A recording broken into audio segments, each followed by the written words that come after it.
se inscreve, ativa o sininho, curte e compartilha. Ajuda muito o canal. Muito obrigado.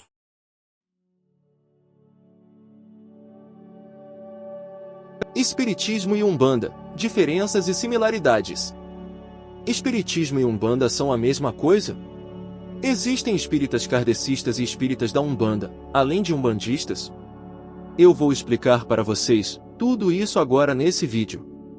Após essa explicação, vou trazer para vocês o vídeo de Chico Xavier falando sobre a Umbanda.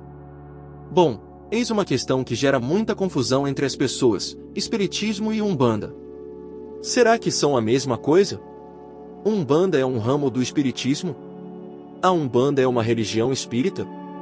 Muitas pessoas têm essa dúvida, e quando alguém diz que a Umbanda não é o Espiritismo, não faz parte do Espiritismo, isso sempre gera um certo debate.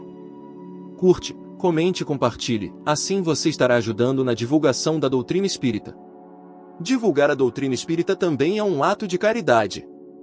Bom, primeiramente, eu queria dizer para vocês o seguinte: esse vídeo não tem intuito de maneira nenhuma de rebaixar a Umbanda, de menosprezar a Umbanda.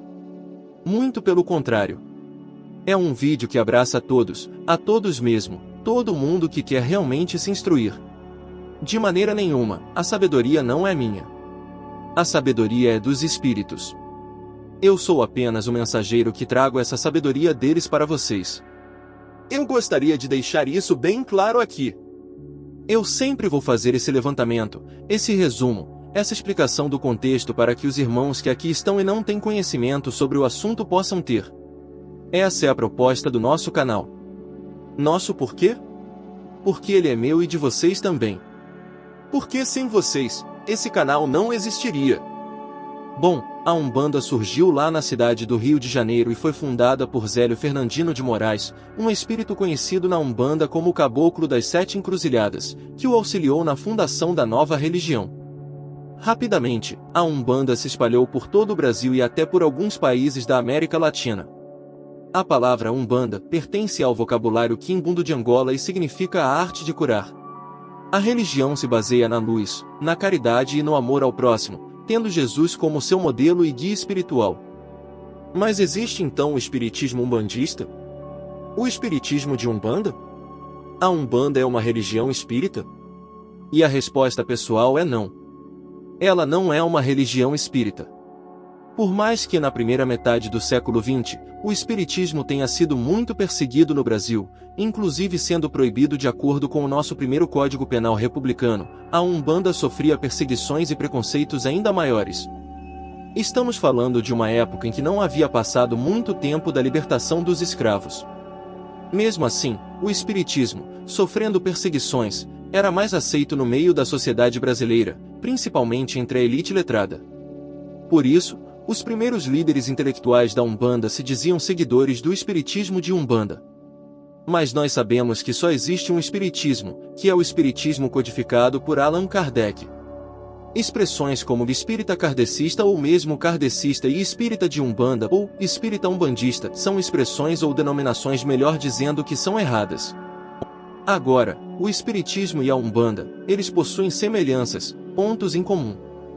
Possuem.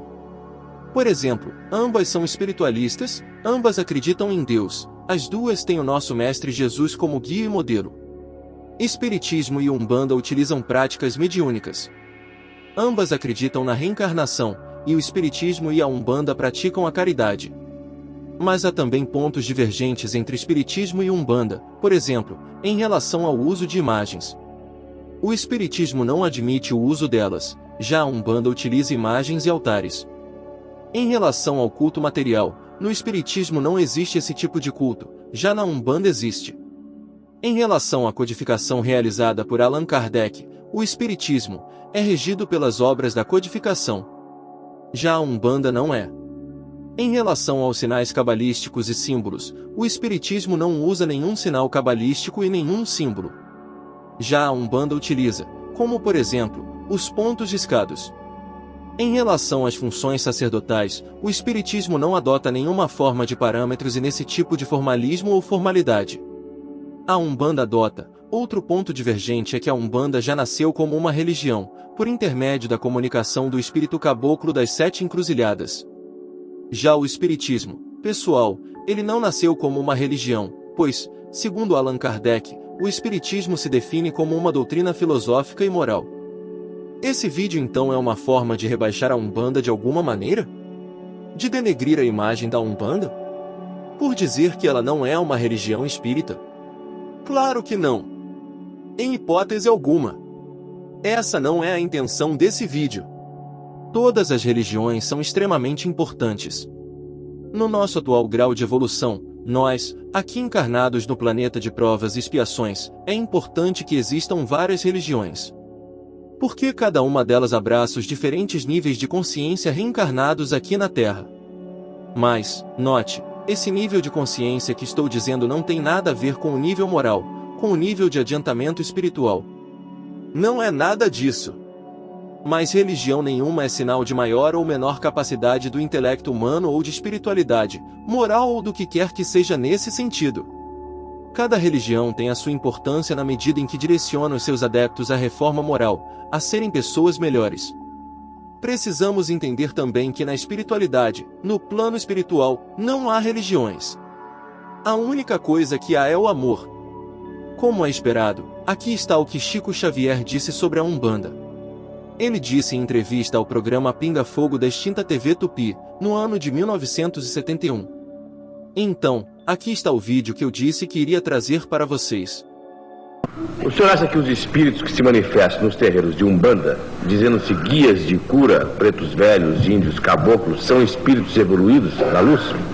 Como explica as curas conseguidas por muita gente conhecida em terreiros?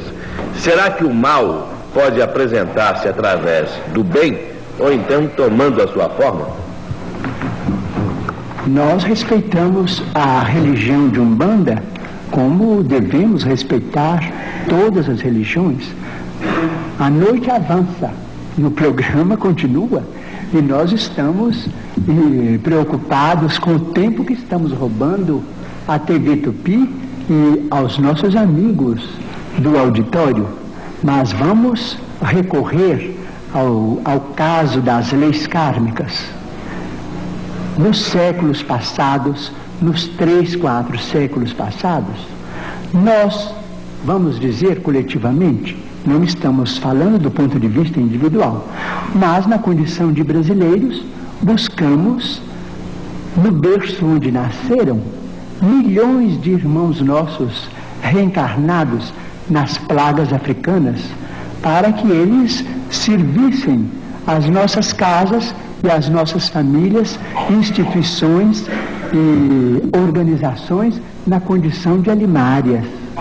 Eles se incorporaram, depois de desencarnados, as nossas famílias, eles renasceram do nosso próprio sangue, na condição de nossos irmãos, para receberem de nossa parte uma compensação, que é a compensação chamada do amor, para que eles sejam devidamente educados ou encaminhados, tanto quanto nós pretendemos educar-nos e encaminhar-nos para o progresso.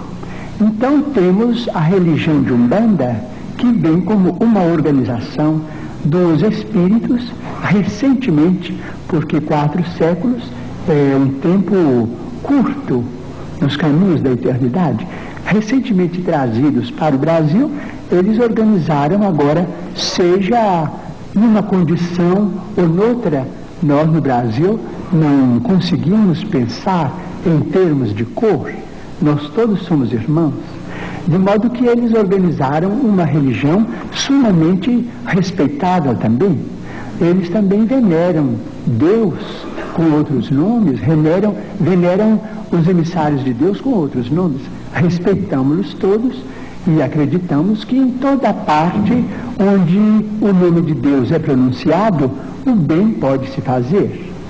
Agora, encontramos na doutrina espírita, individualmente e coletivamente, em nos referindo aos companheiros da doutrina espírita, a faixa que nos compete no campo de nossa evolução para estudos do nosso destino, para estudo da imortalidade, quanto a problemas de curas. Permitimos-nos lembrar uma coisa, é que às vezes nós pedimos socorro a determinadas organizações para a cura imediata de determinados impedimentos físicos. Essa cura parece, talvez, forçada por nossas exigências, porque muitas vezes os nossos irmãos trazidos das pragas africanas se habituaram, de certo modo, a obedecermos quase que cegamente. Eles se afeiçoam a nós com uma afeição, vamos dizer, terrível, do ponto de vista do egoísmo, de que nós todos, por enquanto, principalmente em se referindo a mim, somos portadores. Então, exigimos uma cura que se faz de imediato no campo físico, mas nos esquecemos de que, às vezes, a cura física é um caminho para encontrarmos mais adiante desastres morais de consequências imprevisíveis. Então, se as curas demoram no ambiente kardeciano, ou se demoram no campo da medicina, vamos respeitar o problema dessa demora, dessa dilação, porque aquilo se verifica em nosso próprio benefício. Porque muitas vezes uma doença física ou determinada provação em nossa vida doméstica nos poupa de acidentes afetivos ou acidentes materiais ou de fenômenos extremamente desagradáveis em nossa vida.